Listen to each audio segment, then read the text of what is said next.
Alright, greetings everyone, and welcome back to my series on 19th century European history.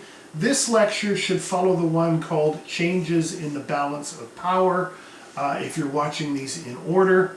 And then the next one will deal with the topic of imperialism, and then we move into the causes of World War I. I sort of delayed. This one took me quite a while because I really wanted to make sure I did this one right. It is such an important topic. He is an absolute titan, if you will, of European diplomacy, particularly from 1871 to 1890. He was a remarkable player, if you will, had tremendous diplomatic skill. And, you know, coming back to that reoccurring theme, and you've heard me say this before if you've watched my lectures, that diplomacy is about having really good people skills and really knowing when to push forward and to pull back, and when to demand what you want, but at the same time be willing to give as well. That tug and pull, you know. You need to be strong, but you also need to be compassionate. You need to be firm, but you also need to be pragmatic. So knowing how to work a room, how to work your audience, how to communicate with others to get what you want is a very particular skill to good diplomacy. And Bismarck had all those things, and I don't want to candy coat him or hero worship him because I don't see him that way. But at the same time, I'm very fascinated by what he was able to achieve throughout his long diplomatic career. Now, while he was the main figure, chancellor in European diplomacy from the birth of the Second Empire, or the Second Reich, in 1871, when Germany reached its final stage of unification, right up until 1890. So for 20 years he dominated diplomacy, but he also was a significant figure in Prussian domestic and foreign policy before unification. So he had a career of, you know, well over 30 years in the field of diplomacy.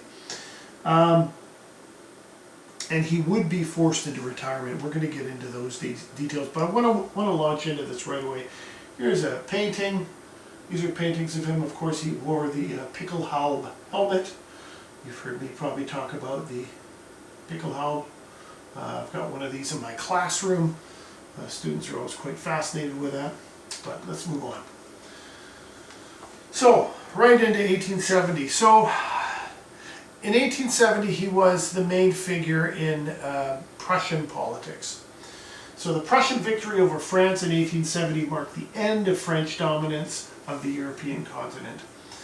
Really, I'd say 1815 was really the end, but I think that maybe what I'm trying to suggest more is that French dominance over Europe had now been overtaken by what was going to be a German dominance.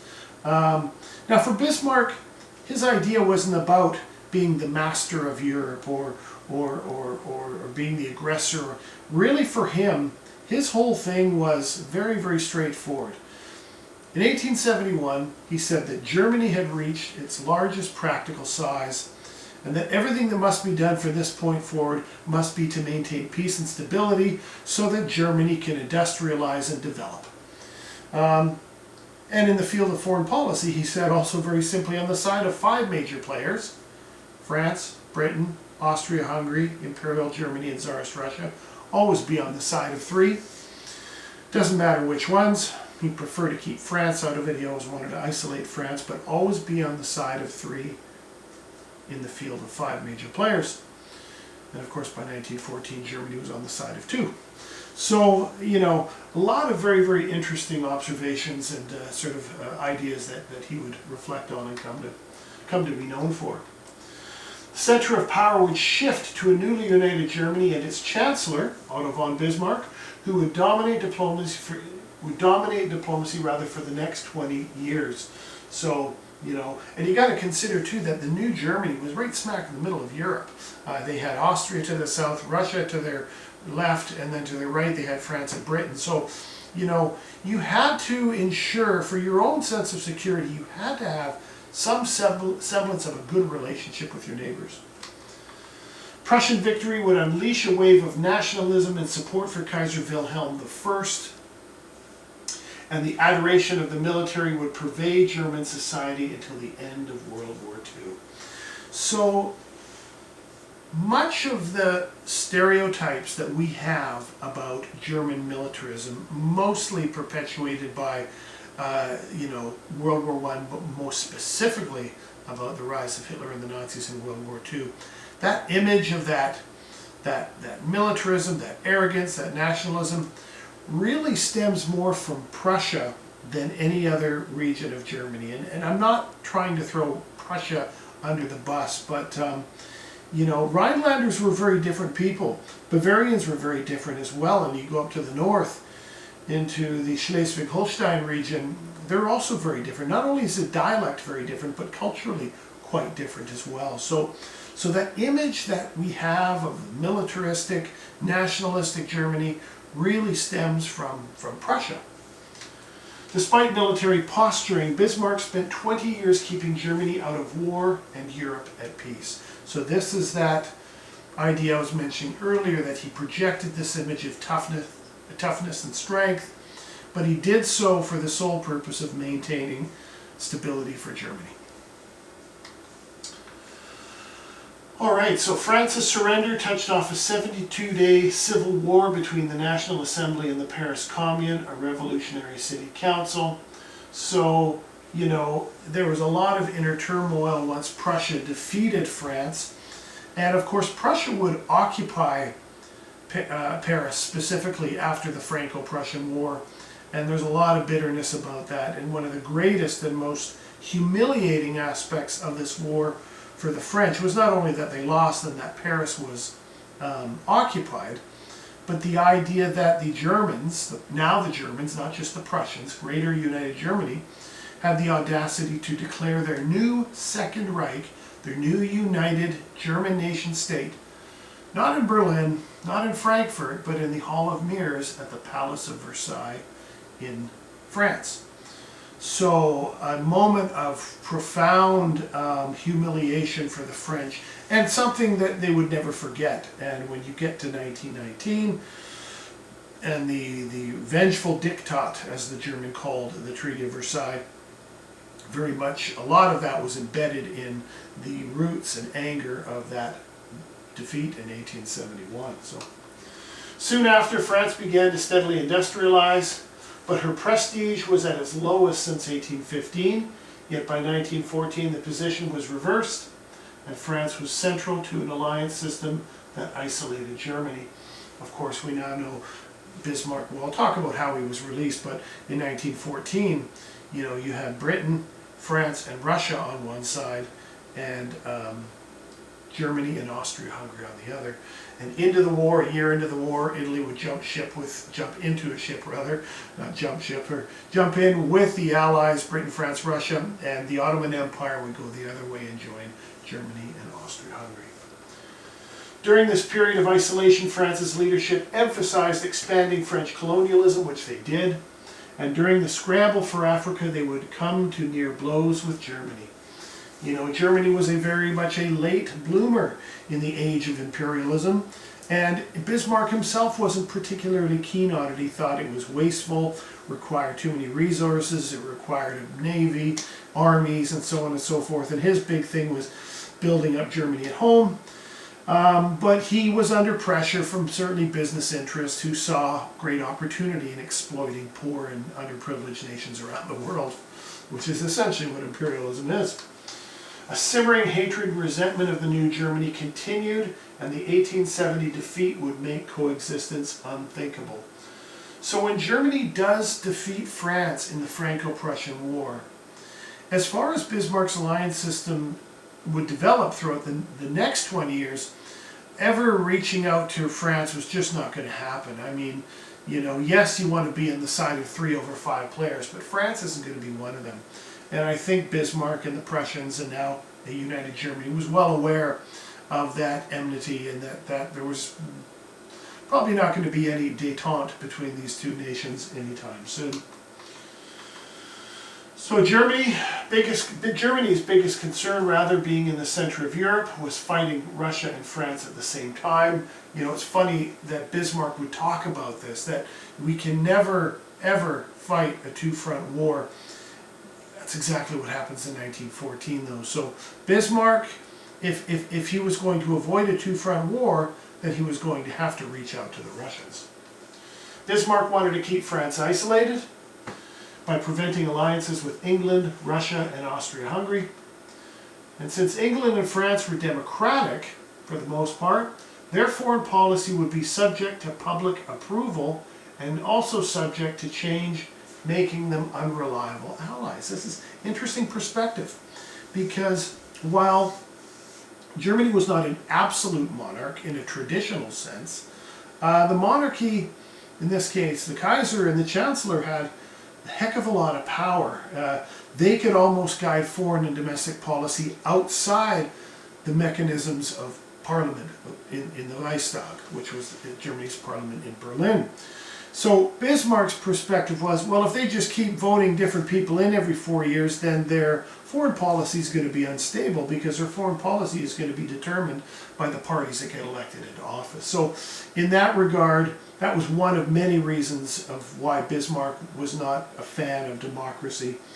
He would have been a young man during the 1848 revolutions, of course, and been aware of the destruction and chaos that beset many European cities in that year of 1848, and also saw the introduction of the socialist movement, largely inspired by Karl Marx's Communist Manifesto. So for him, you know, democracy was unreliable, and he was not a fan.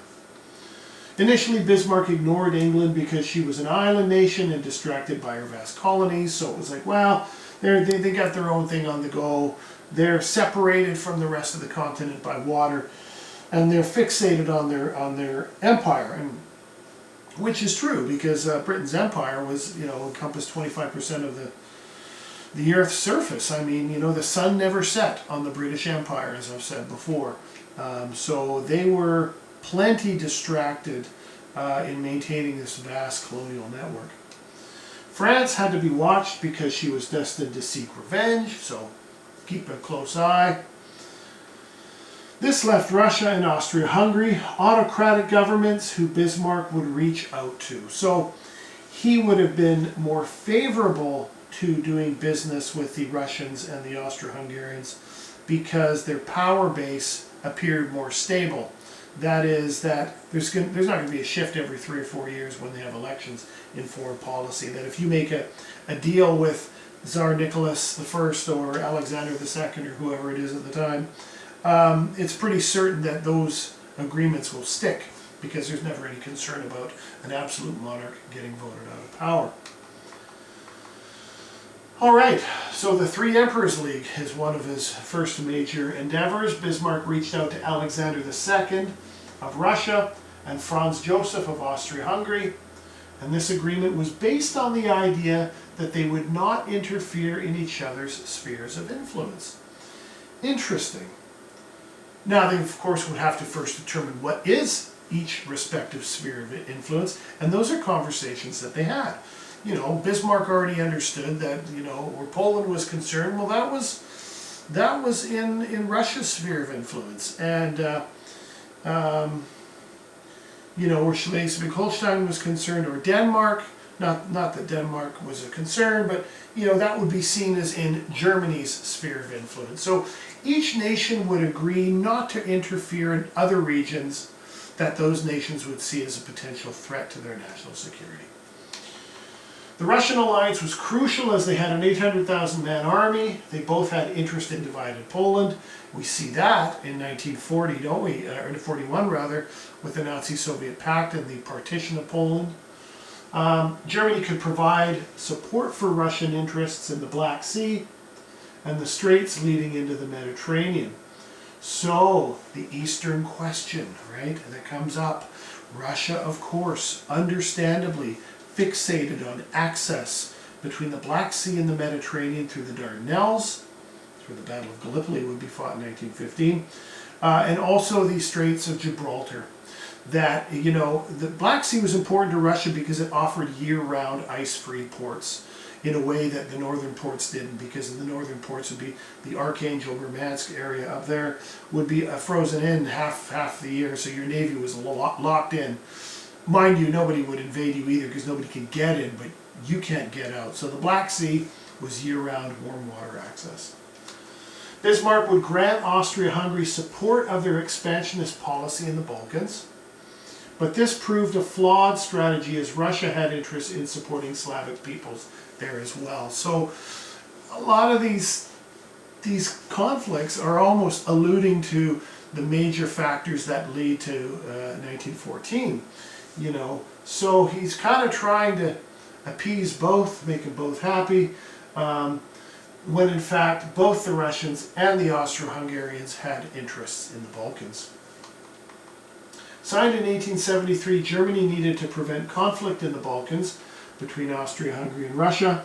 Both believed they would be supported by Germany if war came. And I'm sure that in those discussions around tables with maps and cognacs and cigars, Bismarck said all the right things. He may have been a little evasive in how he worded things, but that was his diplomacy, to convince both Austria-Hungary and Russia that, well, if it comes to a conflict, Bismarck's going to support us. So I'll sign this thing, right? So France was now isolated, and Bismarck hoped to keep it that way. All right. So 1871, of course, is the first year of Germany's united imperial empire, the Second Reich as it was known.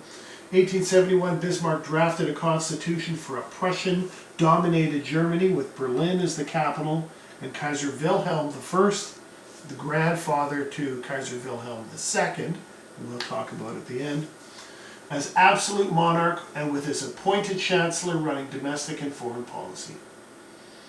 Foreign affairs. The federal branch consisted of an appointed upper house, the Bundesrat as it was called, and the lower elected house, the Reichstag. Each of the 25 German states retained certain powers. Okay, think of these states like provinces, if you will, of Greater Germany, or states in the United States, including the raising of armed forces, education, religious matters, police, and direct taxation. So much like in Canada, where we've got the province is responsible for certain things, whether it be, you know, education, medical, those kind of things, and the federal government deals with things like the army, the navy, currency, taxation. You divide provincial and federal powers, and each of them have certain things they're going to do. Same thing in the United States, where the states can implement certain policies in their respective state that the federal government can't interfere in.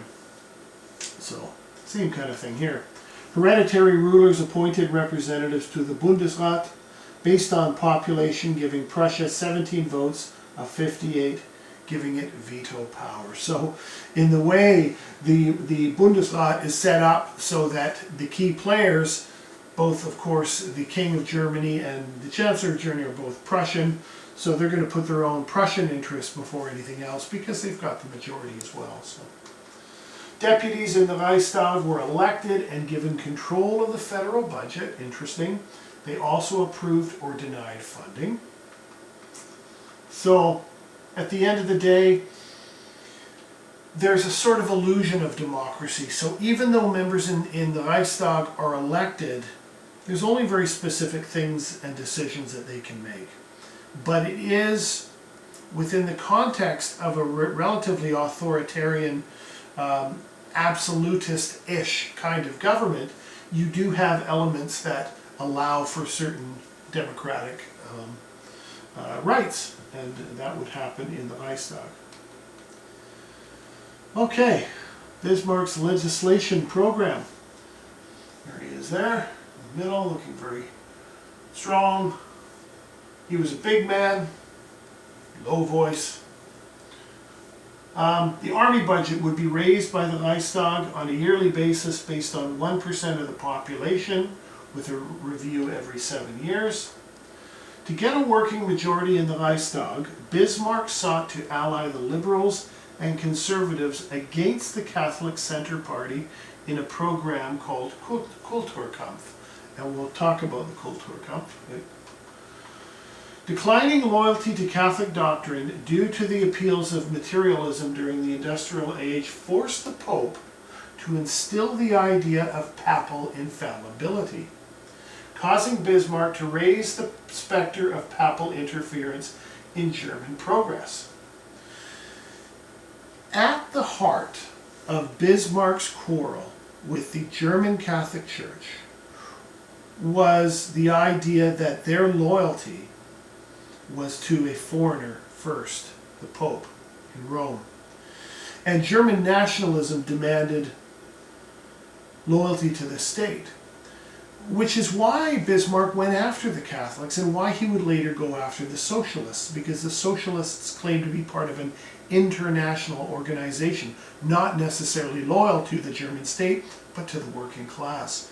So that, I think, is at the heart, that German nationalism was at the heart of Bismarck's policies against the Catholics and against the socialists. Here we go. Would Germany's Catholic neighbors in France, Austria, Poland, and Orthodox Russia interfere in this resurgent papal power? $1 million question. The Catholic Center Party would fall under attack despite their intense loyalty to the Kaiser and to national patriotism. German Catholics never talked about their loyalty to the Pope before the German state. They were hard-working, pious, proud Germans, just like anybody else. But for Bismarck, once again, it was that undying loyalty to the state. So that was going to be a problem. Their pleas were ignored, and Bismarck called them traitors, just like the socialists. Both were perceived to serve international interests before national ones. I think, as I said before, that's at root of this. Between 1872 and 1877, Catholic power in education and the civil service was curbed, and religion from schools was removed, angering the Protestants as well. Okay, you're probably figuring out why he did this. The biggest problem was that public education, although it wasn't called publication then, but education was largely under the control of religious institutions. And if you know, a high percentage of those schools that young German children were going to were Catholic schools, then they were going to get a Catholic education. And the concern was that they would be fed information that might potentially make them disloyal to Germany for whatever reason. So remove the education system from not only the Catholics, but the Lutherans as well. Create a state education system, and therefore the state can have greater control or oversee what is being taught in the classrooms. So, interesting. Bismarck's aggressive policies would backfire, and the Catholic Center Party, CCP, would double their numbers in 1874 because there was anger against his policies, leading to a rapprochement with the church and unity of the two against the socialist menace in Germany. Sorry, that's a typo. Should be T-O-W. So, interesting, isn't it, that he came to the conclusion that his fight with the Catholics was ill-conceived. So, instead of going after the Catholics, he brings them on board as a team player where they both can now go after the socialist movement, because the Catholic Church was just as anti-socialist as the government as well. So, after a series of assassination attempts on the Kaiser, Bismarck would blame the socialists, even though there was no proof of their involvement. Here we go with the scapegoating, right? We see this done to good effect in German history, right? Well, we'll blame them, make them the scapegoat, and then we can go after them. Bismarck demanded in 1878 that all deputies swore an allegiance to the Kaiser, and the policies went in to root out all enemies of the state, especially those on the left. Right, so now Bismarck is telling all political... Now keep in mind, we didn't even mention this, that political parties obviously do exist in Germany. You know, the Catholic Center Party, the Social Democratic Party, the Nationalist Party, and so on and so forth. They would have elected members into the Reichstag, I believe. So they had minimal power, but parties did exist. And as Germany moves towards greater suffrage, as we get into the 20th century, you know, we will see that the Social Democrats, who were a very significant force then, are the largest political party in 1918, and one of the major reasons why they were handed power after Kaiser Wilhelm abdicates after the armistice of November 11th. Although he actually leaves 2 days before the armistice. Anyway, the press would beef up the campaign and trade unions were banned and socialist parties were shut down. The liberals and conservatives, in showing loyalty to the Kaiser, supported the anti-socialist laws. So you've banned the party, or at least you've tried to ban the party. You've angered millions of German workers in the process. So what are you going to do in compensation? Because you can't just take away their rights and expect them not to be upset. Ironically, he did not legislate the right of the SDP to run for election. Okay, so they still were a functioning party. Maybe he figured if he did legislate them, that would be too much for them to bear, and he could have a real mess on his hands. So, state socialism, this is where Bismarck's pragmatism really comes to the fore. And what I mean by that is that he recognized, I think the Kulturkampf was a real eye-opener for him. He realized in hindsight that he acted too hastily. It was a knee-jerk reaction. It failed miserably. And he rectified it by bringing the Catholics on board to go after the socialists. But by persecuting the socialist movement in general and the SPD, Sozialpartei Demokratisch is the name of the party, or Social Democratic Party, we would say in English, you then have to offer the kind of things that the socialists were offering. Right? So this is where state socialism comes in. Despite Bismarck's fierce anti-socialist campaign, he understood the material needs of the working classes. He believed the state should take the lead in offering social programs which pulled workers away from the international socialist movement. Between 1881 and 1889, Bismarck would implement 3 major pieces of legislation. So in other words, the state is going to implement the policies that the socialists want. In doing so, giving them the things they want, and then instilling loyalty from the socialist movement to the state itself. The first would be welfare benefits for those who fell on hard times through no fault. I'm going to edit this. No fault of their own, which included a national health insurance program supported by employer-worker contributions. Nobody else in the world was doing this kind of thing. Germany was at the forefront of a social safety net that had developed like nothing we'd ever seen before. The second in 1884 was a national accident on the job insurance plan. And then the third in 1889 was a social security plan that provided pensions to those over 65. A lot of these things we have in our Western democracies now. Well, Germany was the first to implement these kinds of policies. And it instilled loyalty, certainly would, because those on the left and the working classes and the poor would be very happy about these things. At that time, this was the most extensive welfare program in the world. So, there you have it. Okay, good. All right, let's move back into foreign policy now. So, in a nutshell, he didn't have success going after the Catholics, but the results of going after the socialists ended up producing results in his state socialist program. Foreign policy, back to foreign policy. 1875, the Southern Balkans, then under Ottoman control, erupted against their occupiers, and Austria-Hungary was concerned it might spread to the Slavs. in their southern border, which may ruffle the Russians who claim support for the Serbs. I mean, this is right out of 1914. This is what was a big concern, right? I mean, the Balkans, you know, Bismarck once said, I believe it was like 1878, 26 years before the outbreak of World War I, he said, the Great War in Europe will commence when, out of some damned foolish thing in the Balkans. During all these negotiations and dealing with the Balkans and what Russia wants and what the Austro-Hungarians want, he recognized the instability that existed not in that region, but in the desire of Austria-Hungary and Russia to have some control of that region was going to be a powder keg. And Bismarck predicted, in a way, World War I 26 years before it exploded. When Russia declared war on the Ottomans, Britain went to support the Turks, and Bismarck called a conference before all war broke out. Bulgaria remained divided.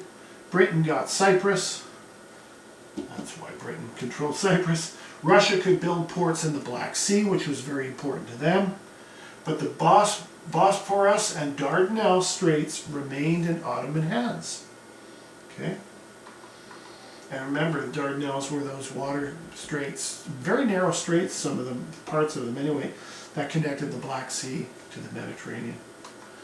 While no one was really content, it did prevent war for the next 36 years, a noteworthy watershed in foreign relations. So, without Bismarck's foreign policy, World War I could very well have happened in the 1880s. Now, to what extent does that have merit is another question. But there's no question that without Bismarck's maneuvering and his incredible ability to play this elaborate chess game with his neighbors, was largely creating conditions that prevented war, I guess is the ultimate benefit. Alliances were to prevent other powers going to war against Germany and each other. The dual alliance of 1878 between Germany and Austria-Hungary, AH, bound both to mutual assistance if attacked by a third party. Of course, those two would be allies in World War I. Renewal of the Three Emperors League in 1881 promised neutrality if any of the three were attacked by a fourth power. Interesting. And, you know, I'm just really going to go through these treaties quickly because they're so detailed and there's so many of them, so bear with me. Any of these treaties you could look up and get further details, but for our purposes, I want to go through this fairly quickly. The Reinsurance Treaty of 1887 between Germany and Russia gave Germany's respect for Russian interests in the Balkans. Russia promised neutrality if Germany fought France, and Germany promised the same if war broke out between Russia and Austria-Hungary. So it's pretty elaborate, you know. There's a lot of the chess metaphor is the best one. You know? It's a chess game. That same year, a series of Mediterranean agreements, which included Britain, agreed to maintain the status quo in the eastern Mediterranean. Of course, Britain had concerns about Egypt and the access to the Panama Canal, and of course the Ottomans wanted control of the Dardanelles, Russia wanted ports in the Black Sea, France wanted to maintain ports in the south of France near the Straits of Gibraltar.